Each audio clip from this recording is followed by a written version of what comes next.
I invite our respected Vice Chairman to share his thoughts with each one of you. Sir, please.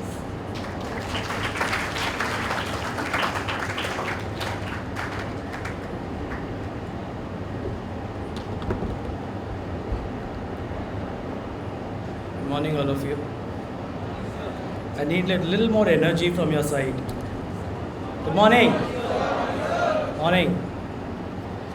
I think let me first welcome you today and extend a very warm welcome to all of you to the VIPS family. And it has been a tradition here, and this is what I shared yesterday also. I know the faculty would be little, uncomfortable listening to the same ideas again and again, but then you as fresh people, fresh batch of people who I'll be addressing today, there'll be few things which I have changed from what I spoke yesterday, just to bring in an element of, little interesting, making it a little interesting for the faculty also who's sitting here. I'll do with the protocol issues first, thanking Dean Ma'am, who's present here, the respected faculty members who are present amongst you, and who will be your guiding force in the duration of the course that you pursue here. Are you able to hear me at the back? Right at the back.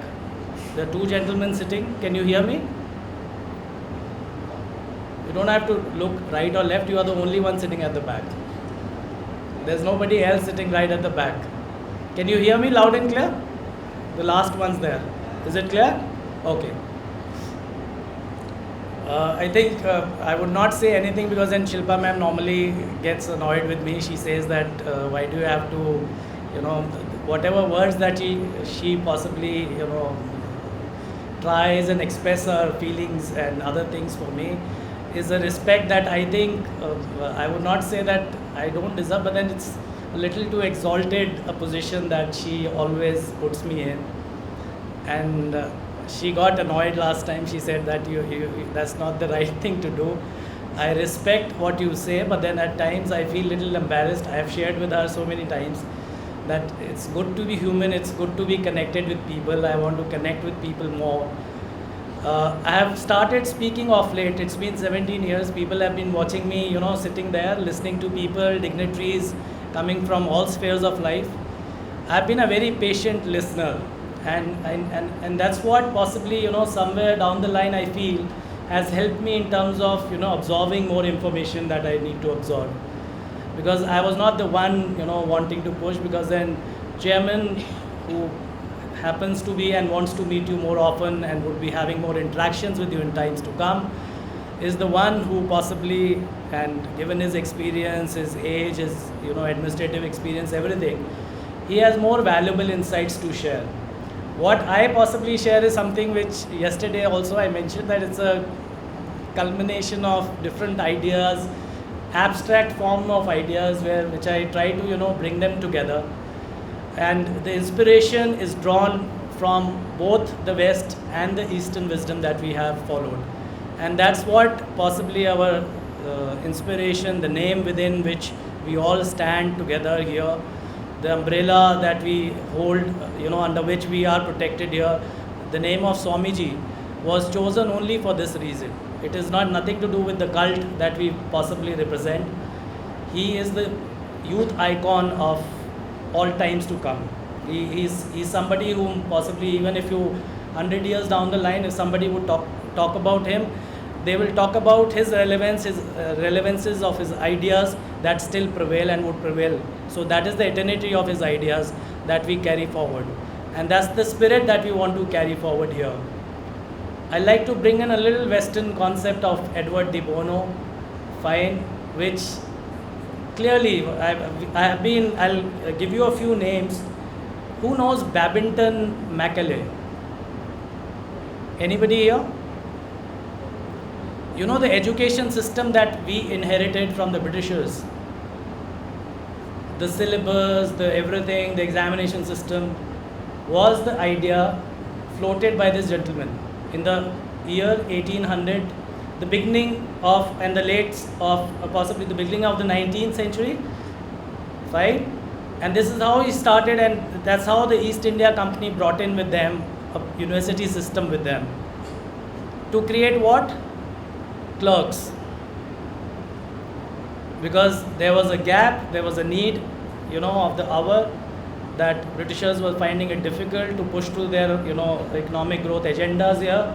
They needed people to be trained in certain skills and certain, communication efficiencies in terms of English languages. That this gentleman possibly proposed an education system which was more monolithical in its structure. And that's what we inherit even today. And that's what we follow even today. It doesn't make the syllabi to be, something not to be cared for. Be very cautious when I say those words, right? Because it's very good to teach you certain things, but then try and maintain a balance of things in life. And that's what the central message of this message today to you people is. Why I'm telling you all this is because then of 35,000 colleges that are there in India, almost 17,000 of them prepare students for BBA, BComs and other streams that you are studying in. So it's an enormous challenge for you people who have joined in VIPS and for others who have joined different organizations with this different expectations and aspirations in their minds. Normally, education institutions are considered to be employment exchange. Fine, we are not employment exchange, we cannot guarantee you a job. You have to be worthy of enough to have one once you leave this institute. And the worthiness would be coupled with the knowledge that your erudite scholars, the teachers, the faculty, the researchers, their in-depth study of subjects that you're going to study.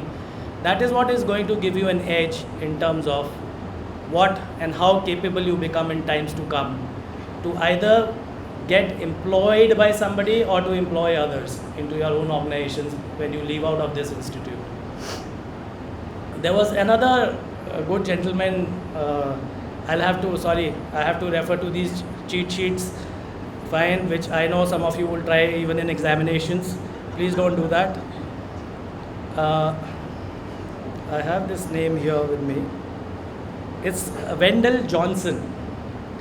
This is another inspiring, possibly a negative side of what inspiration is, and correlates and is very relevant to what our prevalent education system is. I'm telling you a little background to all this because once I start to develop the theory that I'm going to tell you beyond what this institution would really mean to you in times to come, is there where you'll be able to connect these dots as to why is this story is being told to us. Fine. So this gentleman possibly is known for his monster theory. There's something called a monster theory, and the theory is more about discipline through punishment, which your examination systems possibly, or your reprimanding by your faculty members, I'm sorry, with due respect, fine, because you give them all the reasons. It's not that they are the ones who will be doing that. You are the ones who are going to give them the reason, fine. He did a very interesting study long back where he divided a set of students into two groups, right? One group was given very positive affirmations even on their failures, and there were a different kind of results that came in. But then the man that he was himself and the belief system that he carried, the environment that he was brought up in, he took the other side of the negative side of reprimanding and seeing how this theory works. And he focused his entire attention of his research and everything into seeing how punishment possibly gets you to comply, to adhere, and to be more disciplined. I'm giving you these flavors so that you understand that we are not that kind of an institution. We will try to give you certain freedom in terms of what you need to learn and understand. But then why I came to De Bono was, he talks a lot about, and you should go and see Edward De Bono's online lectures. Fine, interesting fellow, talks a lot about what lateral thinking is all about. Some of you may know what lateral thinking is, some of you may possibly would not know, but then read about it. Fine. He says something about, and the thought that I'm giving is in the entire background to this thought is based on that only, is to provoke you people to learn and to teach yourself how to learn about life and learn about things and subjects. Fine, it is not to limit yourself. I know banking and finance is one subject where you will be dealing with more, the RBI guidelines to whatnot, and it's a very structured, dull kind of a, course that you're going to study. But then, given that, if you see, and I quote one more example which comes from 3M, a company known 3M. How many of you know 3M? Somebody here? Okay. 3M is the most innovative company of the world. And why is it so innovative? Is because they allow their employees to have a certain amount of time as free time, which is, they called it as brainstorming, time, where an employee can take break from their routine, go out, spend time with them, think about ideas differently, think about problems differently, think about new product lines differently. So the structure that I'm wanting to suggest to you is that you have something which is prescribed in the textbook. Do that, because you have to pass your examinations tomorrow. You have to be worthy enough to know. Even to think outside the box, you must know what is the box first. And to know the box first is to be very rigorous with what you study here and what you memorize. So you have to sharpen the part of the brain is called hippocampus, which is the memory part of your brain, which stores the entire memorization that you do. So you have to make it very strong in times to come, but at the same time not forget about the tips that are being suggested to you in terms of find some time, spare some time to read extra material, do a little extra research, follow the leaders of your industry, because in case you say I have to do a out of box thinking, you have to make it as a practice. It cannot come as a Newton idea that someday you'll see an apple falling from the sky and you say, no, eureka, here is my moment and I'm going to change the world. No, that's one in a lifetime, or maybe 2 or 3%, but then that's now how ideas are created. You have to be within the system, understand the system, work within the system, understand its guidelines, why is it being done in a certain way, and then only you can develop your own ideas and crystallize your own ideas. So don't limit your knowledge, don't limit your way of seeing things. Fine. Teaching institutions were not meant for making you into, a mass certification kind of a thing where we just, vomit it out and you just kind of absorb it into you. No, that is not the real purpose of what education here at VIPS would mean. I would request each one of you to do an extensive study of the subjects that you do. Try and score as high as you can, but at the same time, spend time in learning about how the world is going about doing certain things. It's a little effort that is required from your side. It's a little comparative analysis that you'll have to do of the subjects that you study.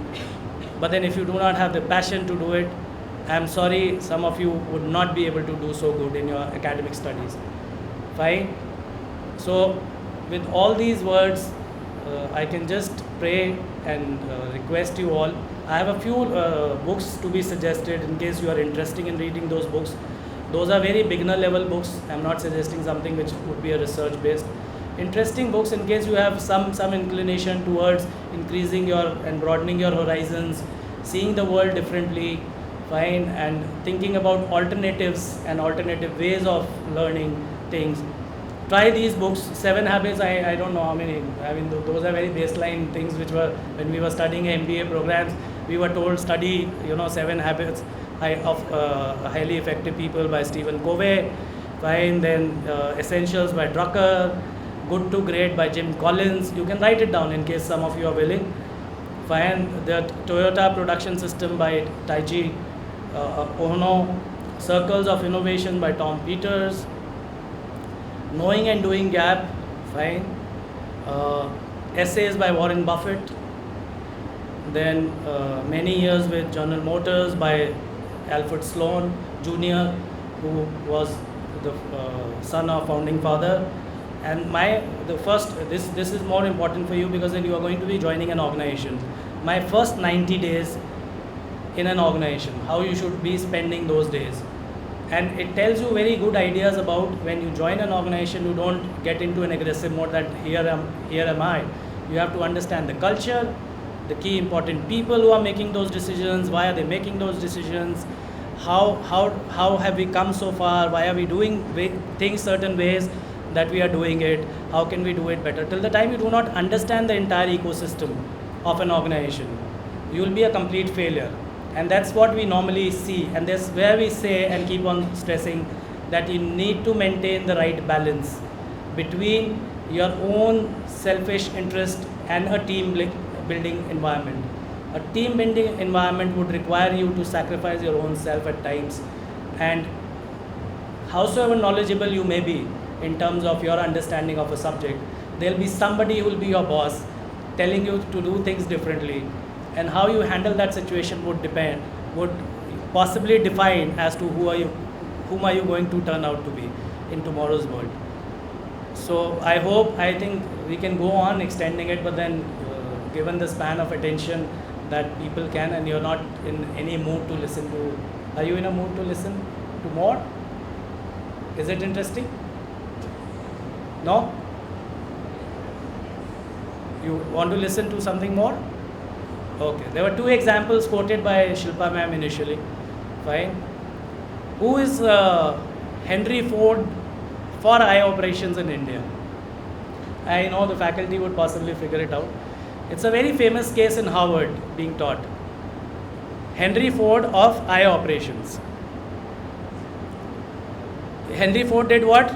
Assembly line. Fine. The cars that are being made today, he brought in the concept of assembly. Fine. So who brought assembly line concept of operations, eye operations in India? Any guesses? Wild guesses? Faculty, any prompting? No? Anybody from the faculty? Anybody from the faculty? Arvind Eye Care. I don't know how many of you know possibly Arvind Eye Care. It is the most taught case study in Harvard. It's an Indian example where somebody who was Dr. Arvind, fine, he wanted to, the way he looked at the eye problem in India at that point of time, 1960s, was that I want to do it the McDonald's way. And he started creating those systems and places, and it's a very interesting in-depth case study. In case you lay your hands on, do read that. It will tell you exactly how small you can start, and you can build on by learning lessons from abroad or your internal examples. And even an eye operation and the kind of eye operations that they do and the cost effectiveness with that they do, they have gone far beyond what possibly the traditional, the domains were held by earlier Britain, fine. Then it shifted to Germany, and now how Arvind Eye Care brought all those cases, and they are getting cases from abroad now to be treated here. It's a beautiful case. In case you want to read it, read that. It will give you into an insight into how management scheme is being applied by somebody who's a non-management person. And it's a beautiful way that he conducts eye operations, how he gets, his messages spread out, the 5 P's of marketing that you will be, and he has gone beyond those 5 P's. So it's a very valuable, insightful case, which I would recommend that you all study, read, reread, and try to understand. The more you reread a case, the more you reread a material, I think you will draw a very different inference each time you read it. So with all the wishes and all good luck to you in times to come, I think I'll rest there. And thank you so much for giving me this opportunity. I'm indeed grateful. Thank you.